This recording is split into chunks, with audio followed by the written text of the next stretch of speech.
Assalamualaikum warahmatullahi wabarakatuh. Bismillahirrahmanirrahim. Allahumma sholli ala sayyidina Muhammadin wa ala alihi wa sahbihi ajma'in, amma ba'du. Jalanallahu wa iyyakum min ahlil khairi was sa'ada fid dini wad dunya wal akhirah. Amin Allahumma amin. Semoga Allah jadikan kita orang-orang yang di dunia ini beruntung dan berbahagia, selamat dari ujian-ujian, bisa melewati semua halangan dan rintangan dengan jalan yang terbaik. Begitu juga di akhirat nanti Allah jadikan kita orang-orang yang selamat dan mendapatkan kebahagiaan untuk selama-lamanya. Amin Allahumma amin. Para subbreaker saya, orang yang menyimak konten saya, atau siapapun, saya doakan dengan doa yang sama. Doakan saya juga. Melalui konten ini saya ingin pertegas bahwa saya meyakini 100%, tidak pernah ada keraguan bahwa para habaib Sadah Ba'alawi nasabnya sahih, mereka adalah dzurriyyah Rasulullah Shallallahu Alaihi Wasallam. Jadi kalau ada orang yang berpikir bahwa yang meyakini adalah budak Yaman, berarti saya bagi yang berpikir demikian adalah budak Yaman. Nah, begitu ya. Walaupun saya pertegas, saya orang Madura. Di Madura ini, sepengetahuan saya, tokoh-tokoh agama yang masyhur atau yang populer itu, misalnya Sayyikhuna Khalil, itu tidak dikenal sebagai Habib. Ya. Jadi saya bicara apa yang dikenal kebanyakan orang. Begitu juga di sini kiai-kiai pesantren sepuh, tidak ada yang dikenal sebagai Habib. Saya tidak mau bicara mereka nasabnya kemana. Setahu saya dari kecil mereka ya kiai, bukan Habib. Saya juga belum pernah, ini bukan sebuah kebanggaan, tapi bercerita saja, belum pernah ngaji ilmu atau mondok di pesantrennya Habib, baik di Indonesia ataupun di mana. Dan ada orang yang iseng sekali menganggap saya itu orang Yaman. Enggak ya. Saya orang Madura asli pakai shot. Saya tidak cari-cari nasab saya kemana. Kemudian ada juga yang berkata, saya baca ada orang mengupload konten saya dan mengatakan bahwa saya sudah menjadi budak Yaman. Lalu ada komentar-komentar di situ, berarti saya harus siap berdebat dengan Kiai Haji Imaduddin. Mohon maaf, saya adalah orang yang sangat menghargai keilmuan, sangat menghargai hierarki. Saya merasa tidak pantas untuk berdebat dengan Kiai Haji Imaduddin, akan merendahkan Kiai Haji Imaduddin kalau saya yang berdebat dengan beliau. Masih banyak yang lain yang layak untuk berdebat dengan beliau jika memang beliau berkenan. Jadi saya takut tidak mungkin menang juga kalau berdebat dengan Kiai Haji Imaduddin. Saya mengakui keilmuan saya tidak ada seujung kuku daripada Kiai Haji Imaduddin. Jadi jangan kamu berpikir saya akan berdebat dengan beliau. Cuma apakah mungkin saya berdebat? Mungkin saja. Apabila ada yang mengajak saya berdebat tetapi jelas dia menolak atau meyakini bahwa nasab Sadah Ba'alawi tidak sah. Persyaratannya sederhana saja. Jadi tinggal kamu komentar di kolom saya ini, tentukan kapan waktunya, kita pakai StreamYard saja. Siapapun kecuali Kiai Haji Imaduddin. Angkat tangan, jangan dengan Kiai Haji Imaduddin. Saya sangat menghargai Kiai Haji Imaduddin sebagai ulama. Sehingga ketika tulisan beliau ada yang saya anggap benar dalam soal berargumentasi, maka saya dukung. Syarat yang paling penting adalah saya ingin kalau berdebat itu seperti yang pernah saya lakukan dulu awal-awal, ya, pakai standar yang paling ideal, yaitu kita berdebat memakai bahasa Arab. Kenapa memakai bahasa Arab? Biar saya tahu bahwa standar orang yang berdebat dengan saya itu adalah orang yang bisa baca kitab. Ya, jadi standarnya bisa bahasa Arab, berarti dia ngerti tulisan Arab.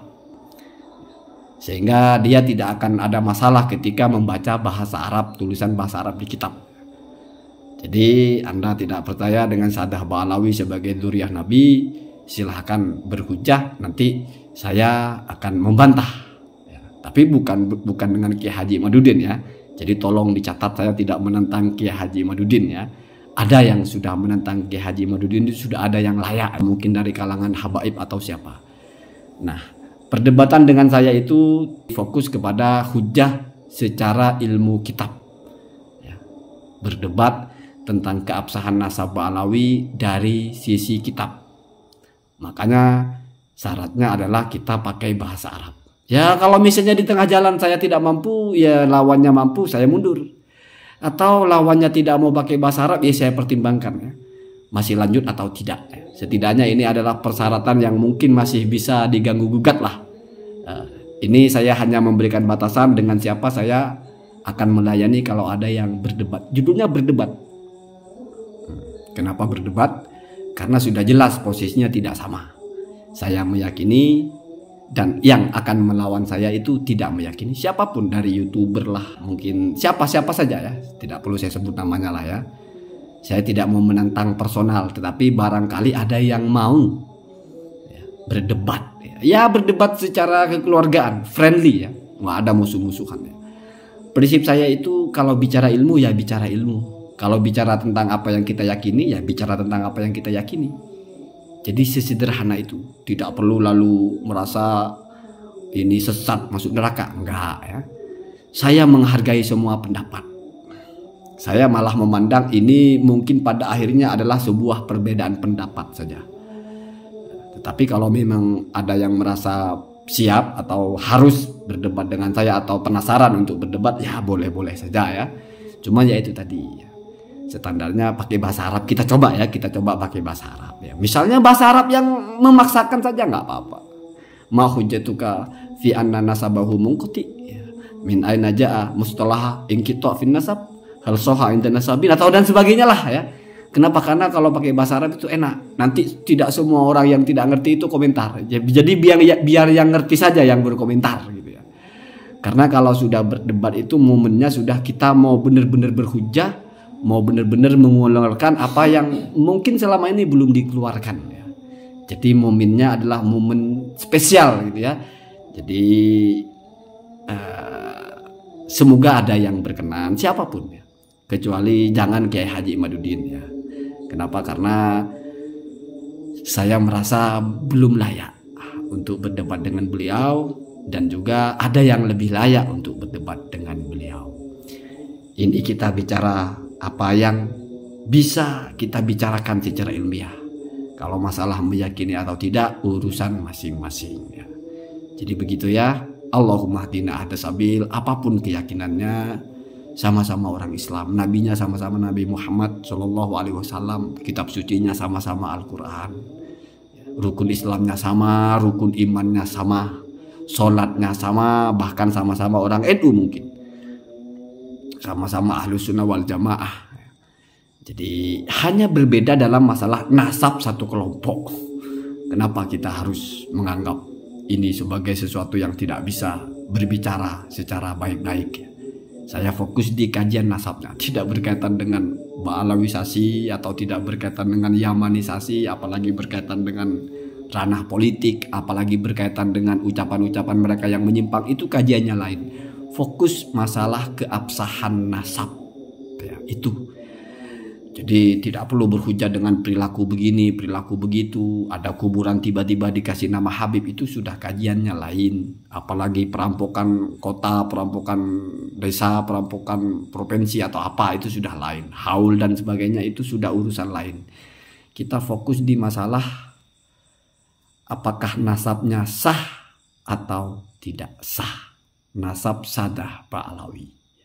Semoga dengan saya membuat konten ini, semua orang yang menyimak konten saya, kalau kamu merasa mengambil pelajaran dari konten saya, maka saya kasih garisnya, ya berarti kamu harus meyakini kalau Sadah Ba'alawi itu sahih.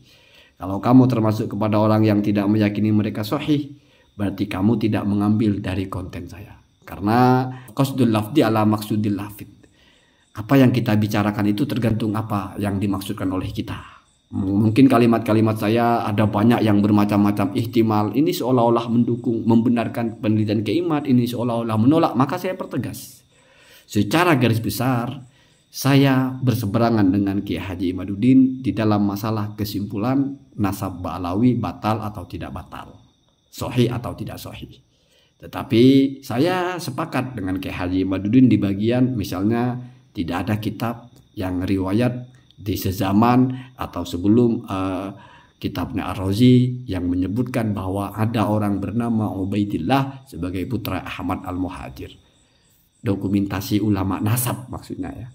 Ya kalau nanti ketemu kitab sanad atau kitab apa, tapi itu kan yang saya pertegas di sini adalah bukan kitab nasab. Sementara kita bicara kitab nasab, sebagaimana Kiai Haji Imaduddin itu merilis kitab-kitab nasab dari mulai abad ketiga, abad keempat, abad kelima, abad keenam dan seterusnya.